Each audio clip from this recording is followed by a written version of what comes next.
తెలంగాణలో BRS party ఓడిపోవడం ఆ పార్టీ నాయకుల్లో ఎంతటి అధైర్యాన్ని నింపిందో కేసీఆర్ ప్రమాదానికి గురికావడం కూడా అంతే భయాన్ని నింపింది.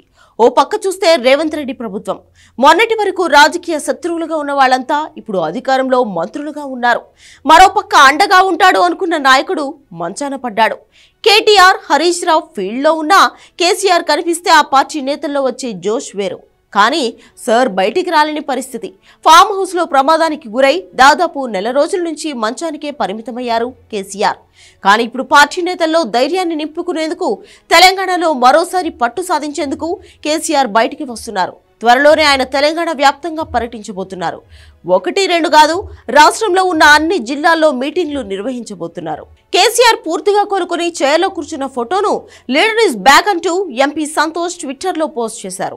త్వరలోనే ఆయన ప్రజల మధ్యకు మరోసారి రాబోతున్నారంటూ చెప్పారు. దీంతో పార్టీ నేతల్లో ఎక్కడలేని ఉత్సాహం కనిపిస్తోంది.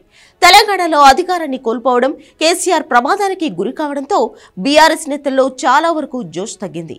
రాష్ట్రంలో దాదాపు అంతా సైలెంట్ అయ్యారు. ఇప్పుడు వాళ్ళందరినీ యాక్టివేట్ చేసేందుకు కేసీఆర్ మళ్లీ బయటకు వస్తున్నారు.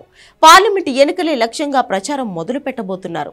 గెలుపు గుర్రాలను బరిలో దింపి తెలంగాణలో పట్టు కోల్పోకుండా ఉండేందుకు అవసరమైన అన్ని మార్గాలను అన్వేషిస్తున్నారు.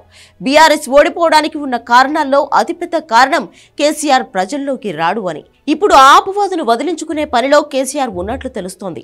అన్ని జిల్లాల్లో మీటింగ్లు పెడుతూ ఇప్పటి నుంచి కేసీఆర్ ప్రజల్లోనే ఉండబోతున్నారు. వచ్చే పార్లమెంట్ ఎన్నికల్లో క్లీన్ స్వీప్ చేయడమే లక్ష్యంగా పావులు కదపబోతున్నారు.